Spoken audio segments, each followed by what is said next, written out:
Hi, and welcome to P5 of IT System Security. This section's actually going to go over policies. It's quite a short section because you've already talked about them quite a lot before for, I think it was P1 and P2. And there's quite a lot you'll already know already, so it is quite a short video, this. I'm going to cover everything in this video. There's no point in making multiple ones, so um, yeah, it's quite straightforward. Essentially, what we'll be talking about in here is policies, and how if you break policies, what that means, like in terms of company and by law and stuff like that. And we're also going to talk about audits and security baselines as well, which when we go over it, it'll make sense as to what these are. So, organizational policies. Now, policy is something that is used to basically keep things from being broken or keep things from being stolen or keep people safe. They're essentially a set of rules that a company will set up in order to, do all these things. Obviously, there's also security threats as well. Obviously, this whole unit is IT system security, so it also is for protecting your data and stuff like that, and making sure that your network's not being attacked in any way. Now, obviously, there's millions of different policies that you've probably heard of somewhere. If you work somewhere, you probably have to follow some policies yourself. Obviously, at college, we have to. Obviously, one of the policies that I've probably previously mentioned before is having to lock doors. That's a policy that I have to follow. I have to lock doors after every lesson. I'm not allowed to leave them open. And what the ramifications are of that if I leave it open. So if I leave it open, things could possibly get stolen. People could get access to the network that they shouldn't have. There's all sorts of different reasons as to why I need to follow that policy. Now, if I break that policy, potentially I could be in trouble from my manager or higher up, and be told that I might lose my job or something like that. But it depends on the context and severity of it. So if I was to leave a door open because students are wanting to stay in there and do work, then that's fine. Like as long as I'm checking on them regularly, I'm allowed to leave the door open.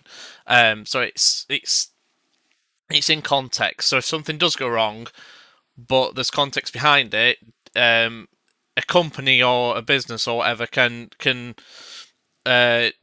act accordingly. Now, depending on if it's in a contract, you can then be subject to disciplinary procedures, but depends on what type of company it is and how severe the punishment is. Some of these policies obviously aren't by law, so if you break the policy, you're not breaking a law necessarily, but it's up to what's in your contract, what you signed with a business. If they turn around and say, "Oh right, yeah, you did this, you've broken your contract, therefore we can terminate your employment," essentially. So there's multiple different policies that obviously are available now. These are just a select few that I've picked out. Obviously, there's more than this. In any organization, in any college or any school or anything like that, like there's so many more policies. So one of the biggest thing is like obviously internet usage guideline at college. You want to make sure that the things that you do online are in a safe boundary. So, for example, I know someone mentioned this previously to me, and I'm going to use it in this video because it was quite a good point. Internet usage. So, as of this recording, there is a software called Impero. That's Imperio, I believe. Could be spelling that wrong, but I know it's called Impero. That software is used to monitor and basically stop students from doing certain things. Now, somebody told me once that it was set up so if the word game was typed into a search engine or even just a piece of work, it would lock your computer out for 30 seconds because you've tapped the word game. So obviously you're not meant to use the college systems for playing games on. Obviously they're used for doing work on. But what's the ramifications of that? Because there's things like using social media like Facebook or something like that on there. If you were to use that on there, is that breaking the internet usage guidelines? Because the thing is, you could be using it to contact a parent to come pick you up from college or something like that, which at that point, is that then not using our systems correctly? Like, is that misuse of the internet? So it's a bit of a grey area. So when you're talking about policies, and especially for the distinction task for this unit, you've got to say, well, these policies, these are the reasons why they're put in place to stop people, obviously, because obviously the whole point of internet usage guidelines is you're not going on and damaging the network, downloading viruses and things like that, intentionally or unintentionally. But obviously it can, is it effective for everything? Because it can affect, how things are run and how people, proceed with their lives. So that's something that we'll look at in a little bit, and I'll talk more about that later. But there's other things like email usage policies and password policies and security policies. Obviously, one big thing, staff responsibilities. So, staff responsibility. Responsibility is not the same as a policy. So, I have a responsibility to make sure students are obviously okay at a college. It's not a policy though. Like, realistically, like I have to safeguard people to make sure they are okay. If people are like, I just can't bother to do this, or feeling a bit down or whatever, technically speaking, I don't have to do anything about it. But I feel responsible for every student, so a responsibility is nothing that's in writing as such. It's something that would be expected of you to do, which is again another bit of a grey area because a business, a school, a college, or whatever can put responsibilities in place, but doesn't necessarily mean they're bound by anything. If you don't do your responsibilities, doesn't necessarily mean anything. Might mean you're a bit of a bad person potentially, depending on what it is, but you don't have to necessarily follow them. It's something that's sort of not written down, so it depends on what it is. But again, you could say like, why is it important to have responsibilities? Technically, responsibilities can come under, making sure that you don't shout out your username and password because you can. That's being irresponsible, and that could, cause threats to the network if you just give it out to random strangers who can then walk in and then log into the system and get data off it and stuff. So, the responsibilities for using our systems as well, which, again, if you were to go and tell someone your username and password, you can't get told. Well, you can get told off for it, but you can't. They can't do anything by law about it. You've just told somebody else username and password. It doesn't really mean anything. So that's why it's a bit of a grey area with responsibilities. So again, something you can talk about, and then something for your distinction to say whether responsibilities, policies, and procedures are actually, useful. Like, how effective are they at protecting your network? And obviously, people have to follow them because you want to keep your network safe as possible. But at the end of the day, people need to take responsibility for a lot of these things to make sure your things are safe. And obviously, any policy that you do create for an organisation, everybody must be able to see them. There's no point making policies and then putting them somewhere where nobody can see them, because how are you supposed to find out what you're supposed to be following? They should be quite clear and quite easy, to be accessed anywhere. And usually a lot of places will put them up on walls and stuff like that, so as you're walking past you can still see them.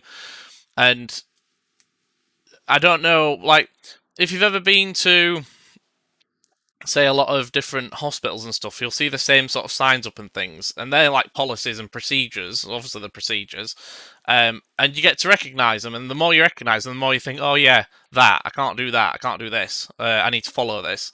So it's quite good to have them readily available and readily seen, as soon as you can do. So another section of this, so security audits and baselines. An audit is basically making sure, like, checking everything that's running currently. So that's, things like security systems, if policies are being followed, if people are acting responsibly. Like, it's checking everything. So checking every security issue that possibly could be, or checking that things are being followed. An audit is checking things. So audits can be done in numerous different ways, and they can be done regularly or not so regularly. Now, The more regular audits are, because of how much people have to look at, depending on the size of an organisation, it can take a lot of time.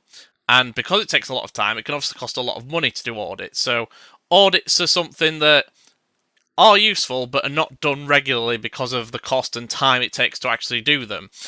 A baseline, however, is a starting point for a system to uphold a policy. So if a policy is, say, for example, students can't change BIOS settings in a computer, then you would put a security baseline in there where you would basically put a password on the BIOS as a minimum, so students can't get on it. That would be your baseline. That's the very lowest thing you can have to make sure that the policy's in place and working, so to speak. So, what is a security baseline? It's literally just the minimum you need in order to obviously uphold that policy. Now, there's a few examples on here that I've put on. So, like, making sure factory default settings aren't available to normal employees and stuff, because obviously you don't want them messing around with things, or students if you're in a college or school. Software updates, removing backdoors. PC management could be like how things are managed. So if you've got multiple PCs, you could have a controller controlling all of them, which is a server usually, or you can have them all individual. And again, it depends on what the policy is, but it might be better to do one than the other, and that'd be your starting point. So things like that has got to be looked at for sort of security baselines. Now, with audits and baselines and upholding policies, depending on how strict some of them are, obviously it can stop your business operations because of it.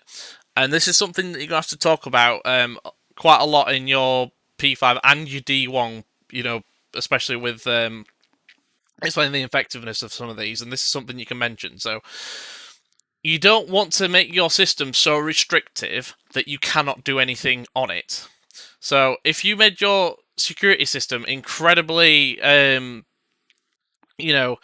secure, and made it so people can do a few things but not everything. So, for example, as of this recording, it may have changed by now, I hope, but we can't install anything on the college machines without going through our security system, essentially, and asking them, can we put this software on? And that's kind of an impedance, because we might need something quite quickly, and we might need to install a piece of software in the next day or two, and it can take them months potentially at times. And obviously that stops us from being able to run it run a course properly. So it's quite a big issue. But again, I've put some examples on here. And as you can see, like things like firewalls can stop traffic, which makes your network slow. Like if you've ever been on a network that's really slow, it's probably because all these security things are in place to stop things, from happening, and it makes your network slow, which obviously can cost people more time, which then ends up costing your business more money because it's stopping business operations. But have a look at these. Like obviously they're on screen, so I'm not going to go over them. There's no point me just reading them out because they're there. But it's something to think about. So when you're in a business, you don't want to have security so tight that you can't actually, do your job, because what's the point at that point? You may as well just not have a system in place. So it needs to be, when you securing a system, it needs to be secure, obviously, so you don't make sure laws are being followed, policies are being followed, you don't lose data and stuff like that, and things are damaged and people are safe, obviously. But you also need to make sure that there is a little bit of, can we still do our job properly? Because if they can't, then it obviously needs to be looked at. So security needs to take into account things being run and also make sure things are safe. And it is a difficult job trying to do all that, because there's multiple different things involved. So it's something to think about.